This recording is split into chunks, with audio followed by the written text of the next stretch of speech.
Hey guys, Erie is here and welcome along to another video. In this video I'm going to share with you a race that I did recently.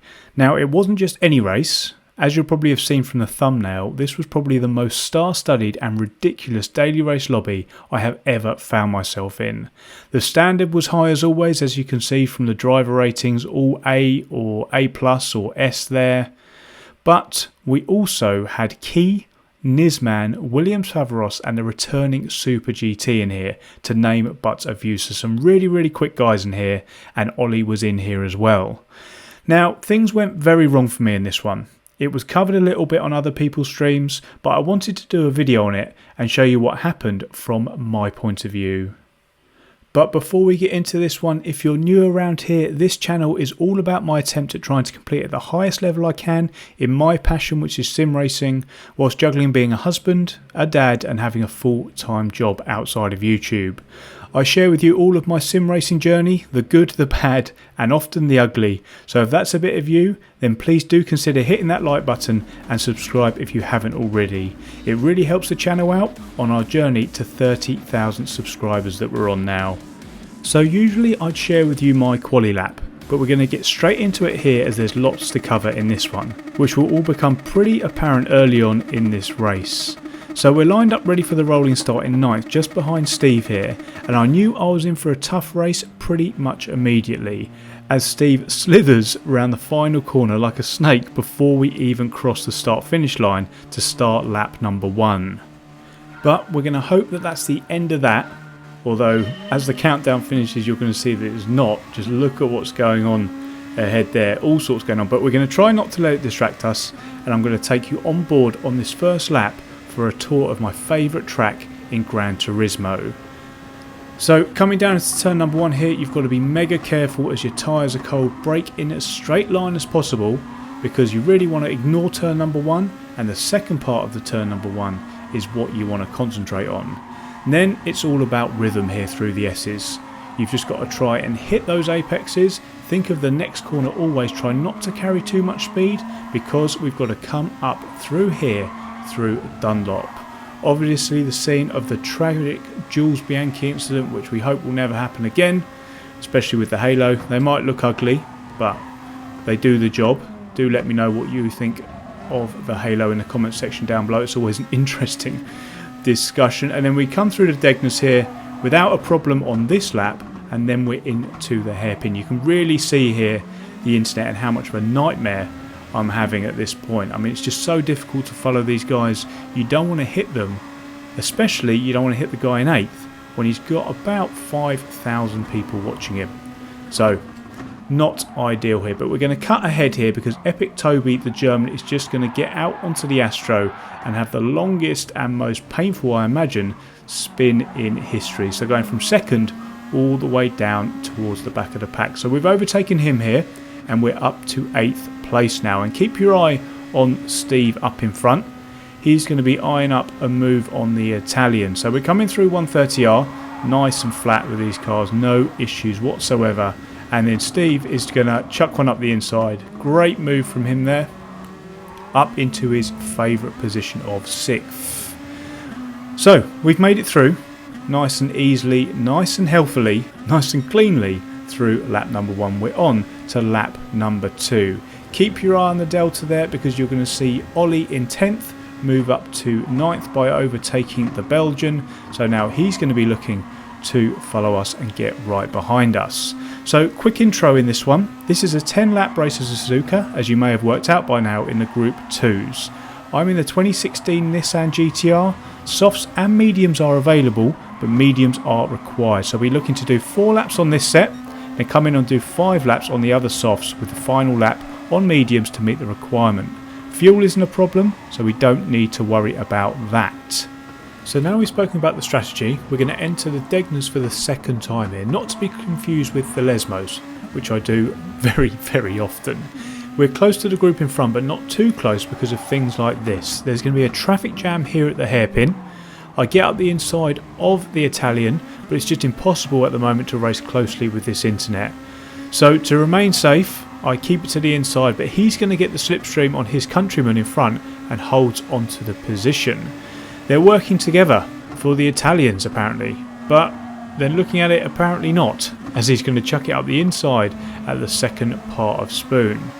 Now they're side by side here. I'm not really sure which way is the best to go, and I find myself on the outside on the run down here to 130R, which is exactly where you don't want to be on such a corner. So I get out the throttle here, but then the outside is going to become the inside for the Casio triangle. So I slam on the anchors. There's going to be a bit of contact with the Italian in front, but there's no pinball effect, nor did I get a penalty. So I think that was an internet thing here, and I'm up to 7th either way. So I'm using the word internet, really I should be saying server, because I've got 4 bars. Even the 3 bars that Cristiano has in front shouldn't be a problem, and that should not be happening. And you saw even Steve snaking around at the start, and I know he's got very good internet, so it's absolutely a server issue. But either way, the issues are horrendous at this point. I'm getting pretty frustrated by it, and I was worrying about it a lot as well, which is to be expected. And it was going to be a contributing factor to our downfall. So as we come through Dunlop, which can be dangerous in itself, we're then going to get towards the Degners. Keep your eye on me here, as I'm going to get my wheel on to the Astro there. I managed to hold on to it, but I'm in the gravel. And to be honest, any chance of a good result at this point is over. I'm going to fall all the way down from 7th where we were to 13th, and whilst I'm trying to get myself gathered up again, I hit the Hungarian, misjudging my braking point into the hairpin. Now thankfully he wasn't too badly affected, and he keeps the position as you're going to see, but I really need to get myself something back here, at least back into the top 10. This is supposedly where I'm fastest after all. So I'm going to put on my big boy pants here and force one up the inside at 130R and move back up to 12th place. And once I've done that, we've got some clear track in front of us. And I was on for my fastest lap here, but then I dive into the pits. With nothing to lose, I decided to try something different and get the mediums out of the way in between my 2 soft stints rather than afterwards. I'm going to emerge from the pits in 14th behind the Hungarian we overtook a lap earlier. We're just going to be sitting on the harder compound for this lap and then be coming in again for our final stop, moving back to the soft compound tyre. We're going to overtake Boo Boo Racing here as he serves his penalty, and we're going to be up to 13th briefly before we jump in again for our final pit stop of this, our amended strategy, and get back out onto the softs. So as we just finish our pit stop here and come out, we're right behind the Hungarian, who by not obeying the pit lane line there is going to give us the inside. I then get startled by how early he brakes, and we take the position a little bit earlier than I had intended. But we're up to 14th now. You can see how hard I had to work on the wheel there to make sure that I didn't hit him. I was correcting oversteer coming into turn number 1, which wasn't ideal by any means. And of course, as always, if you want to check out the wheel that I'm using and everything else that I use for my setup, please check the description below. Everything that I use is in there.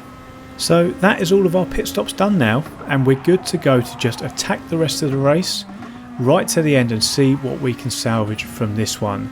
As you can see, once again we have some clear track up ahead, so I'm going to get my head down here and see how much time we can make up before we end up back in the mix once everybody else starts making their pit stops.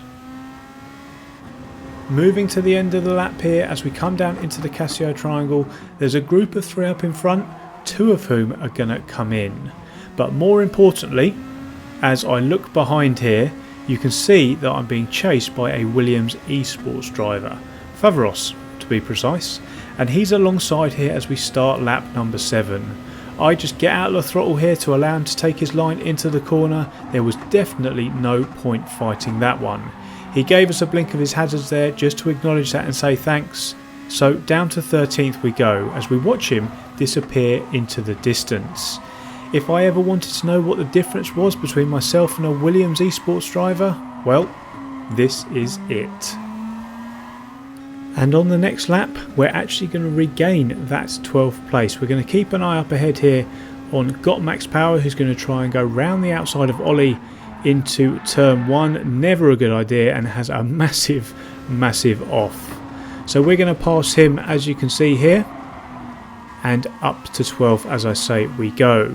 But that isn't going to be the end of our progression for now. So we're following Foveros and Cristiano here, nose to tail, and as we know we've got server issues. You can see them jiggling and wiggling around up in front. It's never easy when we're in this situation to battle closely with cars. And what we're going to see here as Foveros tries to go around the outside, or at least put pressure on coming through the Degners, is that he is going to get himself a penalty, a 2-second one to be precise. And you can just see how much we're catching up as we see them battle in front. But what that means is we are actually going to overtake Foveros. I don't care if it was because of a penalty, I will absolutely take it. I passed a Gran Turismo World Finalist. So moving on to the next lap, after we've basked in the glory of overtaking that World Finalist, we're pushing and we're here on Christian's rear bumper. I get an uncharacteristically fast exit here from the hairpin. He is going to defend the inside, but he's going to defend it a little bit too much. There's no need to defend the grass, but he does so anyway. He ends up on it and we're through and back up into the top 10. Well, actually make that 9th as his countryman serves his penalty. I was incredibly happy with the recovery thus far, considering the strength of the lobby, the server issues that we're all experiencing, and my silly mistake at the Degners early on. But all my happiness is going to be unravelled here as I just get double teamed by 10th and 11th here as we come into the Casio triangle. The Italian's going to push me deep, and then Boo Boo Racing comes in and finishes the job, pushing us off into the gravel at the Casio triangle, and we're going to fall all the way down to 15th place. Not really what I needed in this one, to be quite honest, and although we're on the final lap, you think the pain would be over, but it's not. To add insult to injury, the fellow Brit on my right here is just going to push us off at turn number 1, and that's just going to put us down one more place to 16th. So I've got to laugh or I'll cry. And I suppose you didn't think I had any time to make it any worse, right? Well, wrong. I'm going to bin it again here, this time at the second part of Spoon. So in the biggest daily race probably in history, I've had one of my biggest nightmares in history. And this one hurt as it is my favourite track and car combination, as most of you know. And what a day to choose to have a terrible, terrible race. Only about 5,000 odd people saw me bin it as Super GT reviewed it on his channel on his return to streaming. So I felt compelled to share my side of the story because the rest of it was just as poor as that. And this was it. My story, everything you've seen in the last 13 or 14 minutes. And as we come across the line here to finally bring home our 16th place, please feel free to share your messages of condolence in the comments section down below. Here's our 16th place being confirmed and rubbed in here. Let's take a look now at our driver and safety ratings. Thankfully they weren't hurt too much. That was all saved mainly for my feelings in this one, and we can finally put this one to bed and move on to the next one. And for now guys, that is going to be the end of the video. I hope you enjoyed the video. I didn't, and if you did, please do hit that like button and make sure you're subscribed if you haven't already. Thanks again so much for watching though guys, and I will see you in the next one. Cheers.